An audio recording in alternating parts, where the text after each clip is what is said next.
నమస్తే. నేను మీ అశ్విని కుమార్. పంజాబ్ కూడా అసెంబ్లీ ఎన్నికలకు వెళ్ళబోతోంది 2027లో. ఉత్తరప్రదేశ్, హిమాచల్ ప్రదేశ్ అట్లాగే పంజాబ్లో ప్రస్తుతం ఎలా ఉంది? ఇప్పటికిప్పుడు ఎన్నికలు జరిగితే ఎవరికి అవకాశాలు గెలిచే అవకాశాలు ఉన్నాయి. అయితే దీని ముందు వెస్ట్ బెంగాల్తో ఎక్కువ మంది బీజేపీ పంజాబ్లో గెలవదు. ఎందుకంటే 30% పైన జాట్ సిక్ ఓటర్స్ ఉన్నారు. ఈ జాట్ సిక్ ఓటర్స్ అందరూ కూడా బీజేపీకి వ్యతిరేకం. అందుకని పంజాబ్లో బీజేపీ అధికారంలోకి రావటం చాలా కష్టం అంటారు. వెస్ట్ బెంగాల్లో కూడా 30% ముస్లిం పాపులేషన్ ఉన్నారు. అక్కడ బీజేపీ కష్టం అన్నారు. ఫలితాలు మనం చూసాం. ఇక్కడ 2 ఆప్షన్స్ ఉన్నాయి. ఒకటి అకాలీదళ్ 15% ఓట్స్ ఈ జాట్ సిక్లకు సంబంధించింది వీటికి అందులో సాధించిన, అట్లాగే బీజేపీ 25 నుంచి 30% ఈ నాన్ జాట్ సిక్ ఓట్లని గెలుచుకుంటే కనుక దాదాపు 70 స్థానాలపైన ఈ కాంబినేషన్ గెలుచుకొని అధికారం కైవసం చేసుకునే ఆప్షన్ ఒకటి ఉంది. ఇంకోటి, అసలు బీజేపీ అంతకుముందు అకాలీదళ్తో కలిసి 10 సంవత్సరాలు పంజాబ్లో అధికారం పంచుకుంది. సో ఆ వాదనని మనం ఊరికే అది కాంగ్రెస్ పార్టీ, ఆమ్ ఆద్మీ పార్టీ తెర మీదకి తీసుకురావటమే తప్ప పెద్దగా అందులో పసలేని వాదన అని చెప్పచ్చు. చాలా క్లియర్గా ఆమ్ ఆద్మీ పార్టీ చాలా యాంటీ ఇన్కంబెన్సీ ఉంది. ఆమ్ ఆద్మీ పార్టీ విడిపోయి ఉంది. ఆమ్ ఆద్మీ పార్టీ మీద ప్రస్తుతం ఆ ముఖ్యమంత్రి మీద నడుస్తున్నది జాట్ సిక్కులు చాలా కోపంగా ఉన్నారు. ఎందుకంటే భగవత్ మాన్ వాళ్ళని దేవుణ్ణి అవమానపరిచాడు అనే ఒక వీడియో రిలీజ్ అయింది. ఇదంతా కూడా ప్రస్తుతం ఆమ్ ఆద్మీ పార్టీని డీప్ ట్రబుల్లోకి నెట్టిందని చెప్పచ్చు. ఈ మధ్య జరిగిన పంచాయతీ ఎన్నికల్లో ఆమ్ ఆద్మీ పార్టీ బాగానే పర్ఫామ్ చేసింది. కానీ మనం 2024 లోక్సభ ఎన్నికలు ఆ తర్వాతవి ఇవన్నీ తీసుకుంటే మాత్రం 59 అసెంబ్లీ స్థానాలపైన కోల్పోయింది. యావరేజ్ రేషియో తీసుకుంటే 2022లో గెలిచిన దానికన్నా 24 లోక్సభ ఎన్నికలకు వచ్చేటప్పటికే ఆ ఫలితాలు చూస్తేనే 59 అసెంబ్లీ స్థానాలు కోల్పోయింది ఆమ్ ఆద్మీ పార్టీ. ప్రస్తుతం పంచాయతీ ఎన్నికలు 2026 మేలో జరిగినాయి.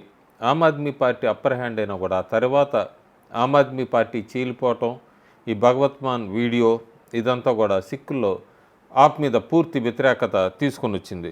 మనం చూస్తే చాలా అందులో ముఖ్యంగా భగవత్ మాన్ ఆయన గంటకోసారి ఆ వీడియోకి సంబంధించి స్టేట్మెంట్స్ మార్చడం, అది అసలు వీడియో తనకి వ్యతిరేకంగా ఎవరో లీక్ చేశారని, తర్వాత ఎప్పుడైతే పరీక్షకి పంపించి ఆ వీడియో అది నిజమని తేలిందో అసలు ఆ వీడియోలో ఉన్నది నేను కాదు ఒక పాకిస్తాన్ నటుడు అని చెప్పటము, ఆ తర్వాత వీడియో నిజమే కానీ ఆ వీడియో ఉన్నది నేను కాదు అని చెప్పటం, అట్లాగే ఆ ఫ్యాబ్రికేట్ చేయమని వీడియోనంతా కూడా ఫ్యాబ్రికేట్ చేయమని లేకపోతే రిపోర్ట్ వేరేగా ఇమ్మని ఆయన పోలీసులకి లంచం ఇచ్చాడన్నది ఇవన్నీ కూడా బయటకు వచ్చినాయి. సో ప్రస్తుతం భగవత్ మాన్ ట్రబుల్లో ఉన్నాడని చెప్పచ్చు. ఇంకా మనం ప్రస్తుతం ఇప్పటికిప్పుడు ఎన్నికలు జరిగితే పంజాబ్లో ఎవరు గెలుస్తారు ఇప్పటికిప్పుడు అంటే జూన్ నెలలో 2026. సో ఇప్పటికిప్పుడు ఎన్నికలు మనం ఒపీనియన్ పోల్స్ తీసుకున్నప్పుడు ఆ రోజు ఉన్న దీని మీదే తీసుకోవాలి, ఆ రోజు పల్స్ మీదే తీసుకోవాలి. ఒక్క ఇన్సిడెంట్ చాలు ఎటైనా టర్న్ అవటానికి, ఏ పార్టీకి అయినా అడ్వాంటేజ్ మారటానికి, ఇంకో పార్టీకి డిసడ్వాంటేజ్గా మారటానికి. అయితే నేను ఎక్కువ ఈ ప్రస్తుతం పంజాబ్కి సంబంధించి పోల్ మిత్ర వాళ్ళ సర్వే ఒకటి రిలీజ్ అయింది. కాంగ్రెస్కి ఇప్పుడు ఎన్నికలు జరిగితే కాంగ్రెస్కి 27 నుంచి 29% ఓటు షేరు, ఆమ్ ఆద్మీ పార్టీకి 24% నుంచి 27% ఓటు షేరు, బీజేపీకి 16 నుంచి 19% ఓటు షేరు, శిరోమణి అకాలీదళ్కి 10 నుంచి 13%, అదర్స్ 11 నుంచి 15%. ఇది ఓటు షేరు. సీట్ల రూపేణా మారే ముందు మనం పంజాబ్లో ఒకటి గుర్తుపెట్టుకోవాలి, ఎవరికైనా 20% ఓటు షేరు ఎవరైతే క్రాస్ అవుతారో వాళ్ళు గ్యారంటీగా అధికారంలోకి వచ్చే అవకాశం ఎక్కువ ఛాన్స్ ఉంది.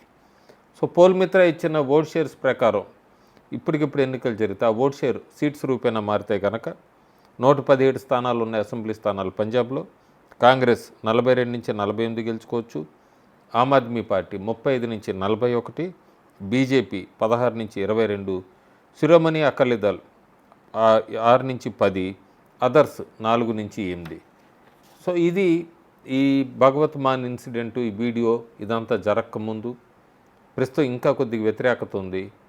ఒకవేళ కాంగ్రెస్ కానీ Aam Aadmi party single largest పార్టీకి వస్తే కాంగ్రెస్ ఆమ్ ఆద్మీ పార్టీకి సపోర్ట్ ఇవ్వదు, ఆమ్ ఆద్మీ పార్టీ కాంగ్రెస్కి సపోర్ట్ ఇవ్వదు. ఎందుకంటే దీని తర్వాత గోవా, గుజరాత్ ఇవన్నీ ఎన్నికలు జరగబోతున్నాయి.